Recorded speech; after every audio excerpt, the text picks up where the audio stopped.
I'll be honest with you, the moment Peggy dialed 911 on me, screaming that I was harassing paying community members on my own damn lawn, I knew something inside her fake little kingdom was about to explode. And when Officer Reynolds stepped out of that cruiser with the look of a man who'd already solved the case before anyone opened their mouth, that was the second I realized Peggy hadn't just reported me. She'd reported herself. Funny how the loudest people are always the ones holding the most dynamite under their own feet. My name is Alex Carter, and this story starts long before the cops rolled up to my cabin. It starts when my great-aunt Sarah passed away and left me her old lakefront place up in Lakewood Ridge. To most people, it was a cute vacation cabin. To me, it was oxygen. 3 years earlier, depression had steamrolled my life. I lost my job, my friends drifted off, and I walked around like a shell. But whenever I visited Sarah, the noise in my head would quiet down. She knew that. Maybe that's why she left me the cabin. Maybe that's why she left one final voicemail too. Alex honey, that Peggy woman came by again. I'm so tired of fighting her. I just want peace. I didn't understand what she meant until the day I moved in. I was unloading the first box when a spotless silver SUV rolled in like it owned the road. Out stepped Peggy Thornhill, the neighborhood's self-appointed queen. Perfect hair, perfect nails, perfect blazer, and that clipboard she held like a scepter. "Welcome to the neighborhood," she chirped, shaking my hand like she was blessing me. "I'm the association president. We've relied on your aunt for many community accommodations." The way she said accommodations made my skin crawl. She whipped out a hand-drawn map and tapped a dotted line cutting right through my side yard. "This is our community access path. Much easier than the public entrance. Your aunt allowed it for years. I'm sure you'll be a team player too." I hadn't even taken the welcome mat out of the box, and this woman was already annexing my property. But I was tired, overwhelmed. So I did what years in corporate life trained me to do: smile, nod, postpone conflict. "I'll look into it," I said. Her smile turned sharp. "Just remember, harmony keeps property values up. We've had to take strong action in the past." And just like that, she drove away.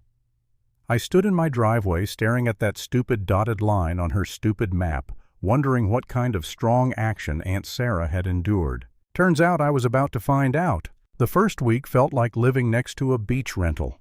Cars with out-of-state plates pulled into my driveway like it was a public parking lot. People unloaded coolers, kayaks, towels, boom boxes walked straight through my yard without a single glance at me. When I said hi, they ignored me. When I asked if they needed anything, they acted like I wasn't standing there. I tried asking the neighbors about it.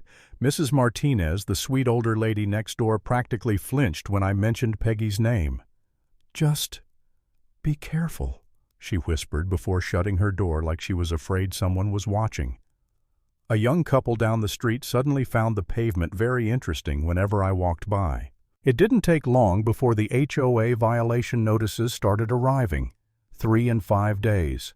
Mailbox too close to the road. Grass too high by half an inch. Patio furniture not in harmony with community aesthetics. Each came with a $150 fine and a tone that said, "Submit or suffer." Peggy was tightening the screws. I tried to gather evidence. I bought a cheap camera, stuck it in a tree, and proudly reviewed 3 days of footage of a squirrel eating a pine cone because I pointed the lens too high. I tried researching property law and nearly drowned in terms like prescriptive easement and adverse possession. I wasn't sleeping. I wasn't thinking straight. I started wondering if maybe Peggy was right. Maybe Aunt Sarah had agreed to something. Maybe I was the one making this bigger than it needed to be. There was a night I sat on the steps of the porch, staring at the lake, feeling so helpless, I almost packed my bags. I'd just gotten my life back together. Did I really have the strength for another fight? Then fate or karma handed me a map out of the fog. I dropped a screw while fixing the boathouse latch and bent down to look for it. That's when I spotted something tucked behind a bush, a laminated sign professionally printed mounted on a metal stake. Premium lake access, $45 day. Cash or app pay. Contact management for booking. Management QR code. Peggy's phone number. I grabbed my phone, scanned the code, and nearly choked. There it was, a rental listing for exclusive private lakefront. Photos of my dock, my shoreline, my aunt's garden, framed like some boutique getaway. Reviews like Peggy is amazing, worth every penny. It wasn't a shortcut. It wasn't a community path. It was a business, on my land. Something inside me snapped. Not anger, clarity. I saw exactly what Peggy had done to my aunt, exactly what she was doing to me. And suddenly the question wasn't, should I fight? It was, how do I burn her whole operation to the ground without giving her time to hide the matches? I bought real cameras, weatherproof, motion-activated, high-resolution. I learned surveillance tricks from YouTube like some suburban James Bond. I set cameras in birdhouses, fake rocks, trees, a Secret Service setup around a lakeside cabin. 2 days later, the audio recorder picked up Peggy's voice. Yes, weekend rate is higher. Supply and demand. Park in the driveway, the owner isn't home. Last week I made $400. City people will pay anything. There it was. The confession. I had the sign. I had the listing. Now I had her voice. All I needed was the moment she tried to enforce her fake authority in public. That moment arrived on a Saturday morning. I was drinking coffee when a massive 12-passenger van pulled into my driveway. Out spilled people wearing Smith family reunion shirts. They unloaded tents, coolers, folding tables, a whole damn catering setup like they were preparing for a wedding reception.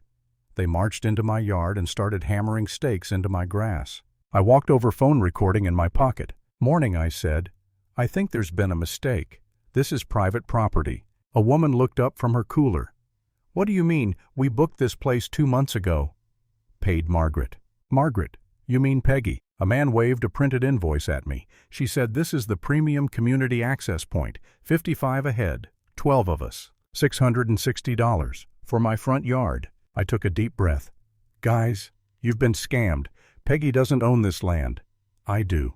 The shift was instant. Confusion, anger, phones coming out.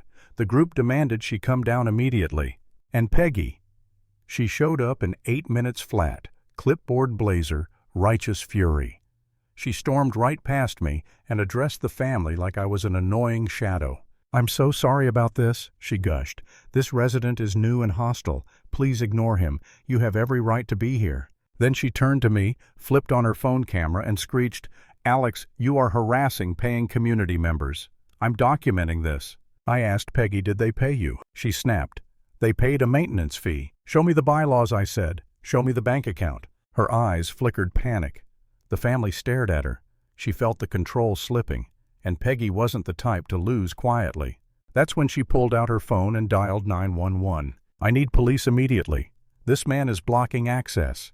He's aggressive. He's threatening a family. I stood still, calm, because I knew something Peggy didn't. I knew who would answer that call. Officer Reynolds had been with the county for 20 years. No patience for drama, no tolerance for liars. When he stepped out of the cruiser, Peggy practically threw herself at him. Officer, thank God this man. Reynolds held up a hand. Ma'am, what exactly is happening here? Peggy puffed out her chest. I am the association president. This is an authorized community event. He is trespassing on community rights. Reynolds glanced around. Tents, generators, tables, strangers. My face calm as a yoga coach. He turned to the family. You folks pay a contribution, or a fee. The organizer handed him the invoice. Fee, for a private rental. Reynolds stared at the paper. Lakewood Management Services. Ma'am, do you have a business license for commercial activity? Peggy stammered. It's an association matter. Funny, Reynolds said. Let's check on that association. He radioed dispatch. The silence while we waited was thick enough to climb. Then, Unit 4, Lakewood Ridge Association active. President is James Thompson. Secretary is Linda Fry. No listing for a Margaret Thornhill. Peggy went pale. That's a mistake. James is sick. I took over emergency election. Reynolds looked at her the way a mechanic looks at a car missing its engine. Ma'am, are you impersonating an HOA officer to collect fees? I stepped forward. Officer, I have something you might want to hear. I pressed play on the audio. Peggy bragging about her profits, telling renters to use my driveway, explaining her dynamic pricing like she was running a startup. The family gasped. Peggy's knees wobbled. Reynolds exhaled. "Ma'am, you need to come with me." Fraud, operating a business without a license, misrepresentation, and whatever else we find. "You can't arrest me," she screamed as he walked her toward the cruiser. "I built this community. I kept standards. I protected property values." But the handcuffs still clicked shut, and for the first time since I moved in, the yard was quiet. What followed was an avalanche. Investigators dug through her records, the fake fines she pocketed, the discriminatory integration fees, the way she tricked Mrs. Martinez's husband, who had dementia, into signing away part of their yard. She'd been running her own private dictatorship for 2 years since losing the actual HOA election. Probation, 240 hours of community service, $13,000 in restitution. She even had to sell her house. The day she left, she drove past my cabin. I was fixing the fence. She slowed down, maybe expecting me to gloat. I didn't. I just lifted my hand and gave her a calm, neighborly wave. She looked away and sped up the hill. That was the end of her kingdom. And honestly, the end was quieter than the lies she built it on. Never assume the person yelling orders actually has authority. Sometimes all they have is a clipboard and the nerve to pretend.